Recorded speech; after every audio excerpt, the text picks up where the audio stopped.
wabarakatuh. Waalaikumsalam warahmatullahi wabarakatuh. Mari anak-anak, sebelum pelajaran dimulai, marilah kita berdoa terlebih dahulu. Ketuanya siapa? Siapa? Pimpin.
Tentunya anak-anak sudah tahu apa tanda-tanda balik, gitu ya. Kemarin sudah mempelajari yaitu tanda-tanda balik.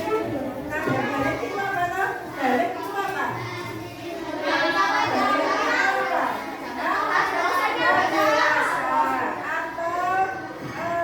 Disebut juga sampainya seseorang pada tahap kedewasaan. Balik itu adalah peralihan dari masa anak-anak, kanak-kanak ke masa dewasa.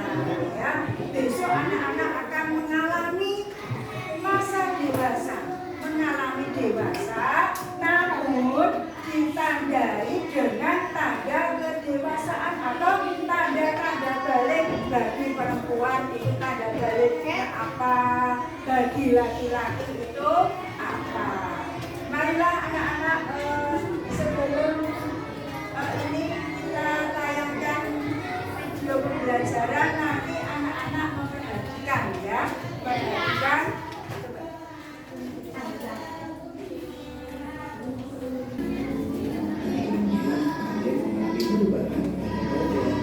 Dan sesuai dengan perintah manusia.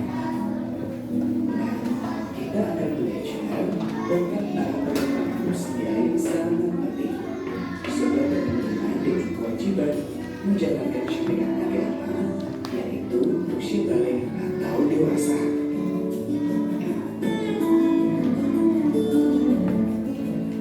Secara bahasa, balik berarti sampai. Sedangkan menurut istilah, balik ialah kedewasaan bagi seorang muslim, baik laki-laki maupun perempuan. Pada materi ini, kita akan belajar tentang tanda-tanda balik dalam pandangan ilmu fikih dan ilmu biologi. Pandangan ilmu fikih merupakan hasil kajian para ulama fikih, sedangkan ilmu biologi adalah hasil penelitian para ilmuwan yang menekuni bidang biologi. Kedua pandangan ilmu ini saling melengkapi dan keduanya bersumber dari ilmu Allah. Pada subbab yang pertama, kita belajar tentang tanda-tanda usia balik atau dewasa menurut ilmu fikih. Apakah kalian telah mengetahui tanda-tanda balik menurut fikih? Apakah ada perbedaan antara laki-laki dan perempuan? Sebelumnya, kita harus tahu tentang fikih.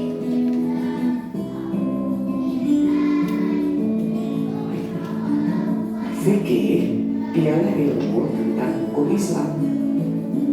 Fikih membahas tentang tata aturan ibadah, baik yang berhubungan dengan Allah atau yang berhubungan dengan sesama manusia. Di antara bahasanya adalah tentang tanda-tanda balik atau dewasa. Sahabat soleh, tanda-tanda balik terjadi pada anak laki-laki dan perempuan.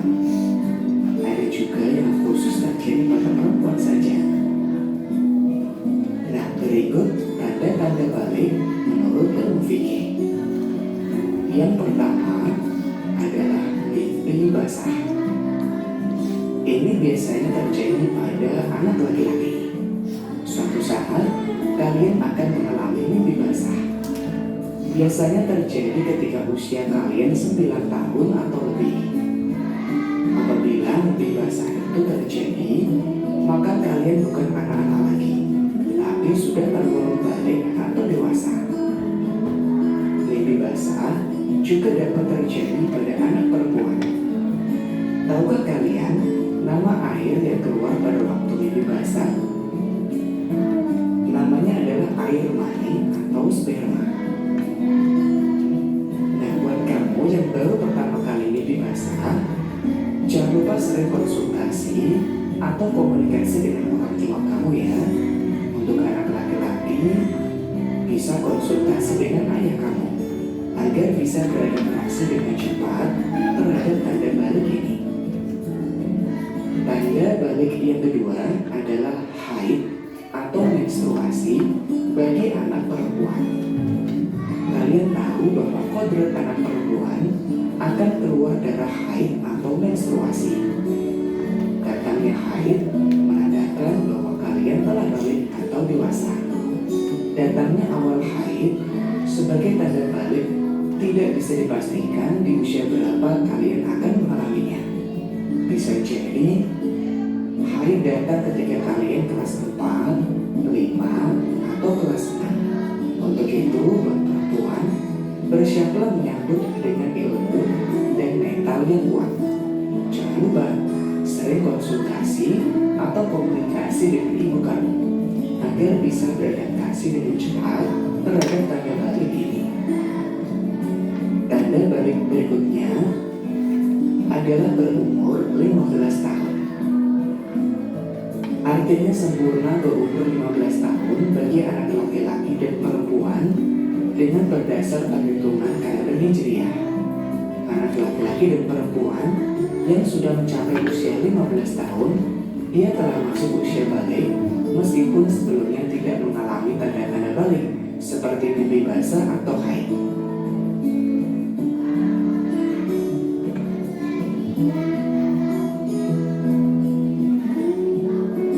Kewajiban mandi bagi yang berhadas besar.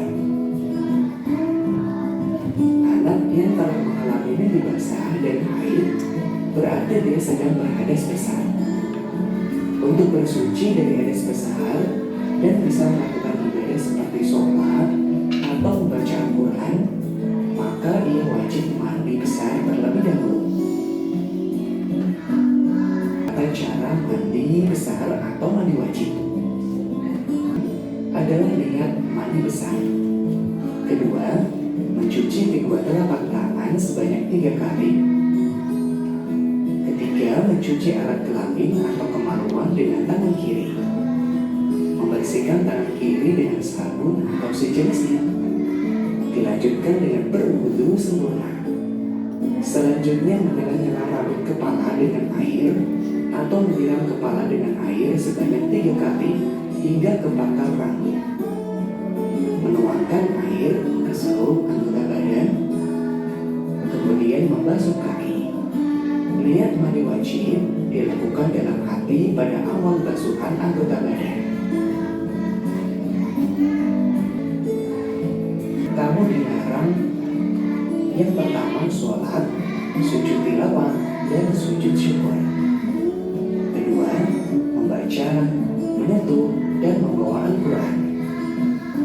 Dilarang tawaf dan dilarang berdiam di masjid. Demikian tanda-tanda balik menurut ilmu fikih. Tentang tanda-tanda balik ya. Yang dilihat tadi itu tanda balik bagi seorang perempuan dan seorang laki-laki. Kalau seorang perempuan itu mengalami apa? Mengalami haid. Kalau laki-laki seseorang itu mengalami kedewasaan atau balik itu dimulai di usia berapa? 9 tahun. Mulai 9 tahun. Mungkin di antara teman kita sudah ada yang mengalami tanda balik ya. Kemudian ada juga yang belum mengalami tanda keduanya. Itu disebut balik apabila sudah mencapai umur berapa? 15 tahun. Jadi kalau sudah umur 15 belum mengalami haid atau belum mengalami ikhtilam, itu sudah dikatakan balik atau dewasa. Ya. Haid atau mimpi basah itu disebut dengan hadas besar. Hadas besar itu disucikan dengan apa? Mandi wajib ya. Mandi wajib itu hadas besar, itu contohnya apa? Haid dan ihtilam. Ketika seseorang mengalami haid atau ihtilam, tidak boleh melakukan ibadah. Ya, tidak boleh melakukan ibadah seperti ibadah apa? Mengaji, membaca Al-Quran, ya, kalau sudah selesai, supaya kita bisa melakukan ibadah harus dengan mandi wajib. Sekarang Ustazah akan memberikan tugas kelompok nanti dikerjakan ya.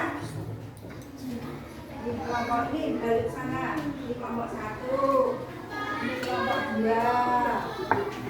di kelompok 3, kelompok 4 dikerjakan bersama ya. Kelompok 5, kelompok 6 dari atas batas ini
dan ihtilam.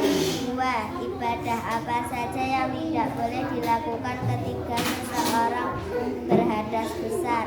Sholat, membaca Al-Quran, tawaf, berdiam di masjid, menyentuh Al-Quran. 3. Apa yang dilakukan setelah haid dan ihtilam? Mandi wajib. Sebutkan rukun mandi wajib. Niat, meratakan air ke seluruh tubuh, membasuh tangan 3 kali, berwudu. Ya. Dari kelompok 1 ada yang berbeda. Tadi menyebutkan rukun mandi wajib ada membasuh tangan 3 kali, berwudu. Itu termasuk rukun tidak? Rukun mandi wajib tidak? Ya. Nah itu apa? Disebut apa? Sunnah. Sunnah mandi wajib ya. Disebut dengan sunnah mandi wajib. Apalagi yang berbeda coba? Tadi apa? Yang satu apa? Yang satu apa? Tidak ada laki-laki dan Oh, haid dan ihtilam. Kurang lengkap ya. Kalau haid untuk laki-laki. Kalau ihtilam untuk laki-laki harus diberi keterangan. Jangan hanya haid dan ihtilam. Ya. Masih ada lagi yang mau ditanggapi dari kelompok 1? Ya. Ada memegang Kalau Al-Quran. apa? Memegang Al-Quran. Oh, yang ada pemegang Al-Quran ya itu hanya tambahan menyentuh dan memegang itu sama. Ini di sini disebutkan menyentuh itu sama ya. Dan dari kelompok 1 kita beri aplaus ya. Terima kasih dari kelompok 1. Kelompok 2.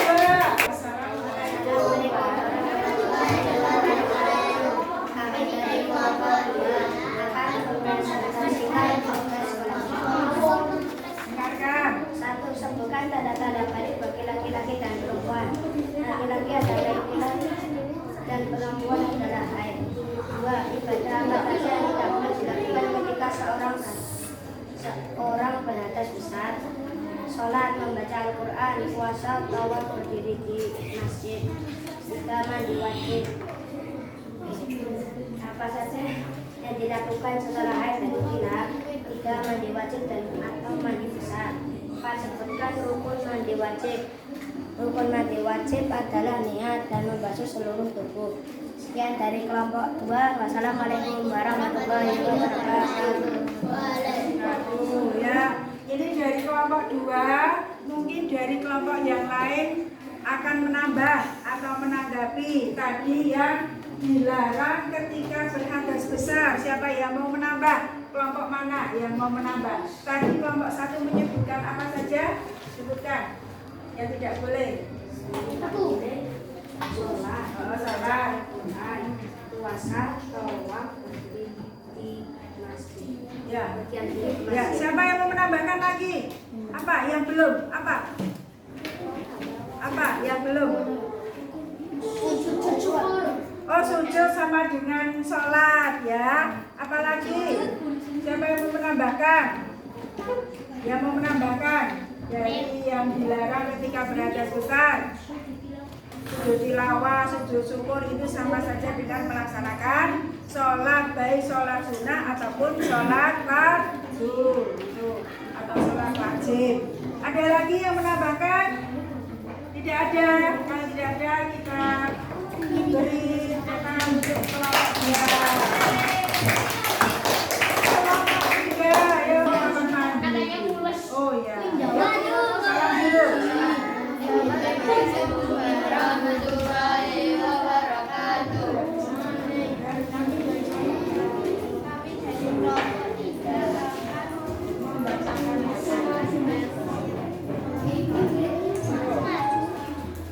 Sebutkan tanda-tanda balik bagi laki-laki dan perempuan. Perempuan payudara membesar, punggung membesar, pinggul. Laki-laki larang membesar jagung. 2. Ibadah yang tidak boleh dilakukan ketika seseorang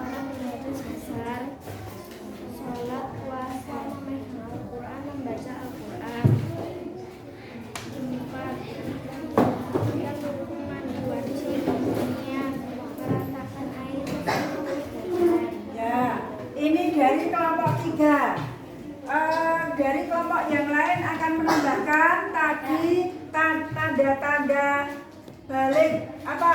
Ya kelompok 2. Bagi perempuan adalah haid. Oh, bagi perempuan adalah haid. Tadi masih kurang ya. Terus apa lagi? Apa? Oh, mimpi basah bagi laki-laki. Terus tadi ini dari kelompok 3 menyebutkan apa? Apa? Tubuhnya jakun. Nah itu tubuhnya jakun bagi laki-laki. Terus apa lagi? Apa? Oh, suara membesar, yaitu tanda-tanda yang lain. Bagus, itu bagi laki-laki. Kemudian apa lagi? Oh, ini payudara, ya. Payudara membesar atau buah dada itu bagi perempuan. Itu tanda-tanda yang lain boleh. Apa lagi? Oh, pinggul membesar itu bagi perempuan atau laki-laki? Bagi perempuan ya. Jadi tanda-tanda balik itu tidak hanya haid atau ihtilam bagi laki-laki atau perempuan, tapi ada perubahan bentuk fisik atau perubahan bentuk badan, postur tubuh. Ya, tepuk tangan untuk kelompok 3. Sekarang dari kelompok 4.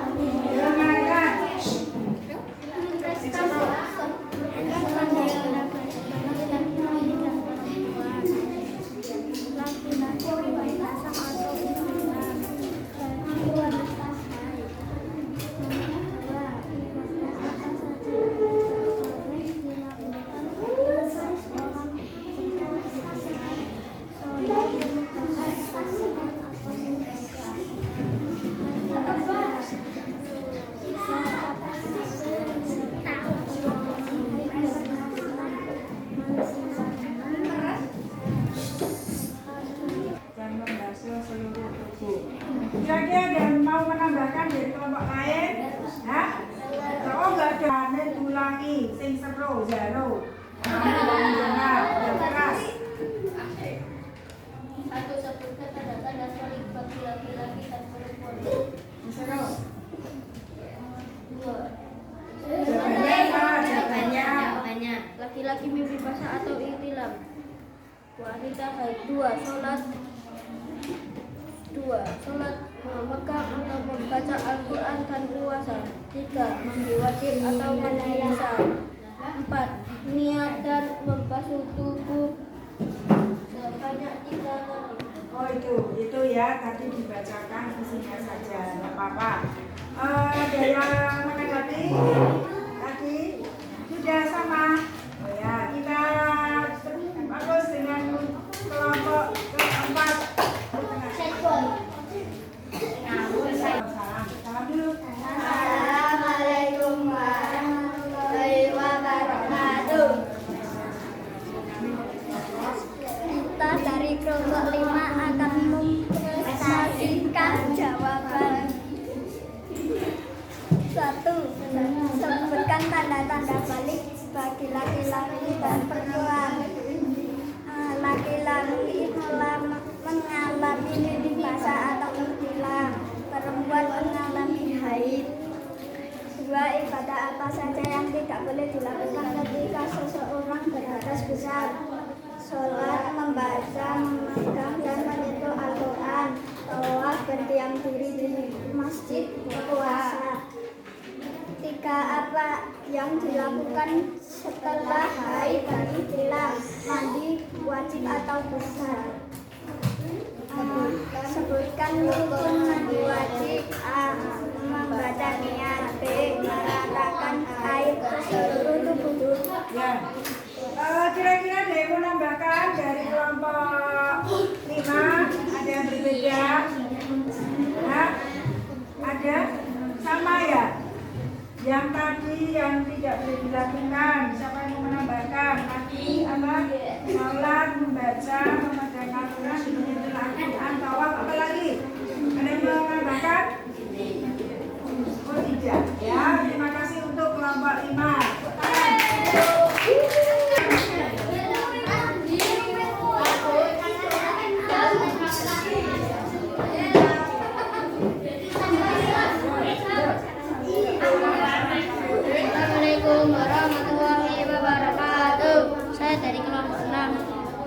akan menjelaskan tugas kelompok kita.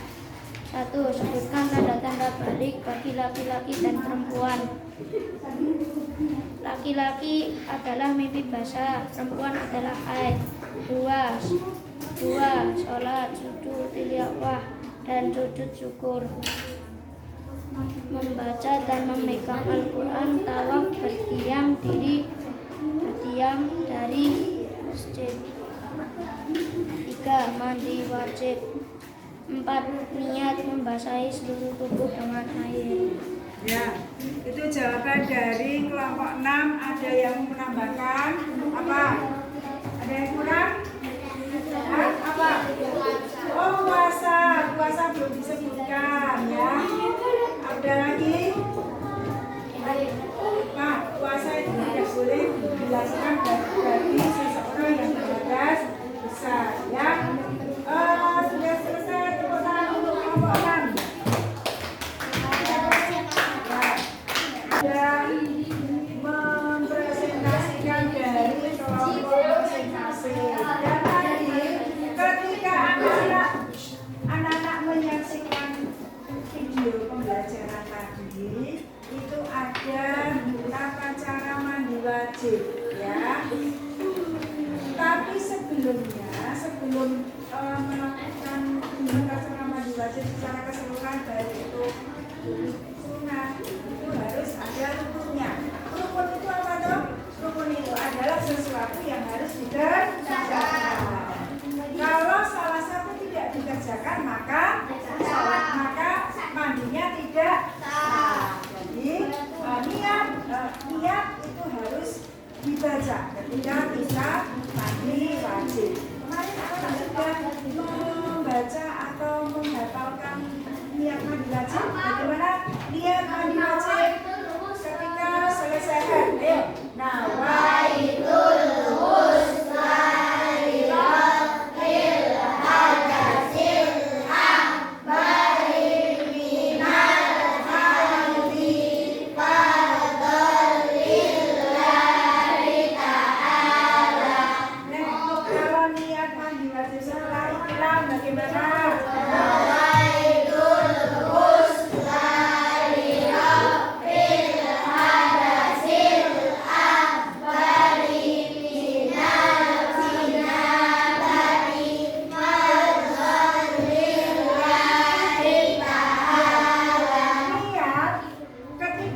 Wajib itu anak-anak harus hafal karena itu termasuk rukun.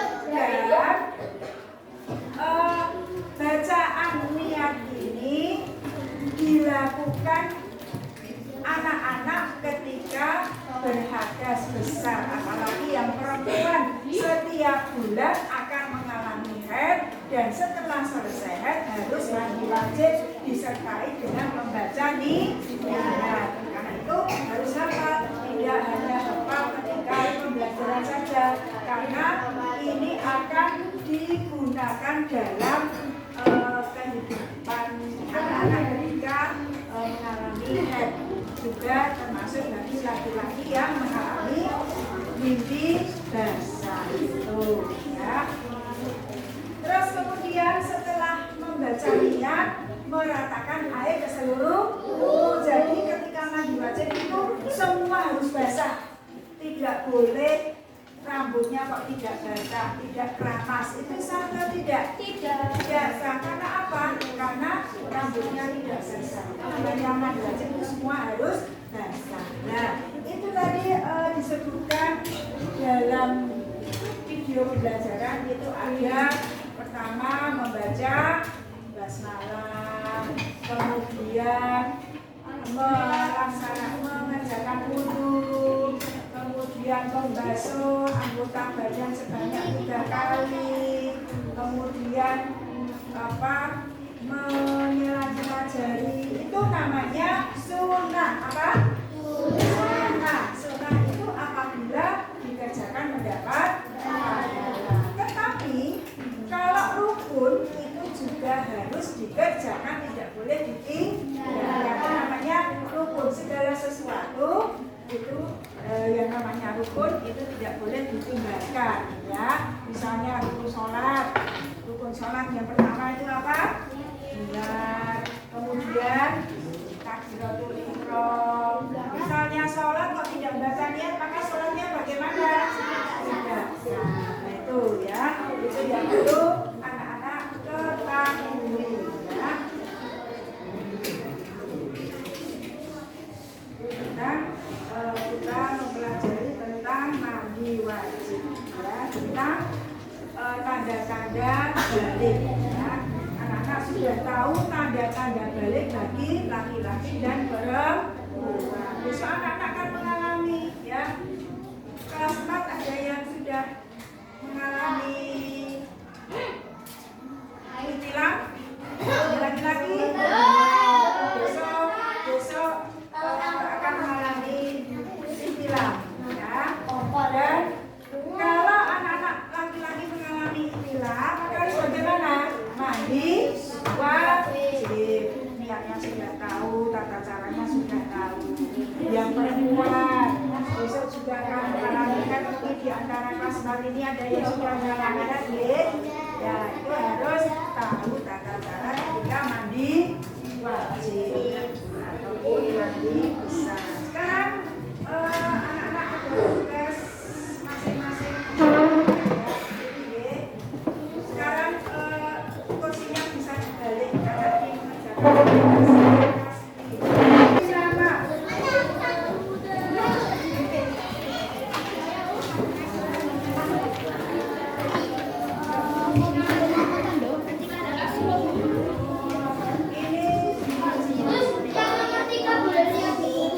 Enggak. Mas ya.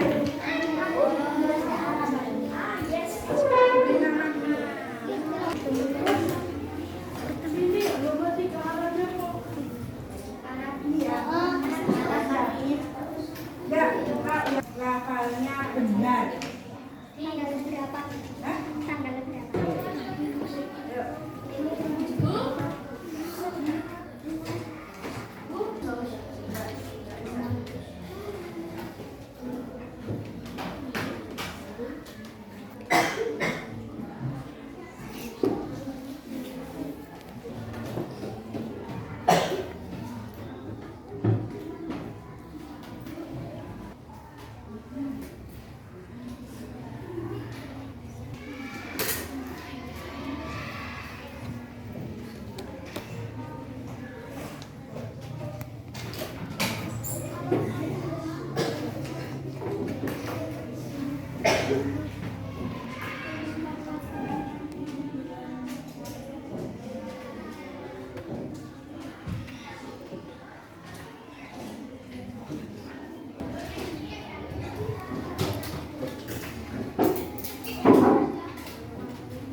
Anak-anak, alhamdulillah pelajaran ini sudah kita pelajari tentang tanda-tanda balik. Besok pertemuan berikutnya kita akan mempelajari tentang mandi wajib secara keseluruhan, bagaimana